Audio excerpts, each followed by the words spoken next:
આવે ત્યારે કઈ ભેગું લાવતો નથી, જાય ત્યારે ભેગું લઈ જતો નથી. અને વાલા ભક્તજનો, તમારી પાસે રહેલી સંપત્તિને જો તમારે સારી રીતે યાદ રાખવી હોય ને તો એક જ કામ કરજો, તમારી સંપત્તિમાંથી બને તેટલું દાન કર્મ કરજો, બીજાને ઉપયોગી થાજો.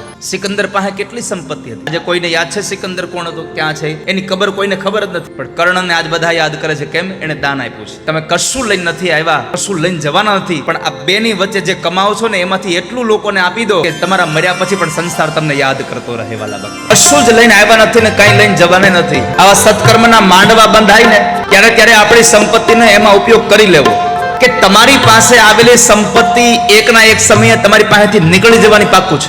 તમારી પાસે આવેલો પૈસો એક વખત તમારા ઘરમાંથી બહાર નીકળવાનો મીનમેખ નથી, પણ એને કાઢવો ક્યાં રસ્તે બહાર એ તમારે નક્કી કરવાનું છે.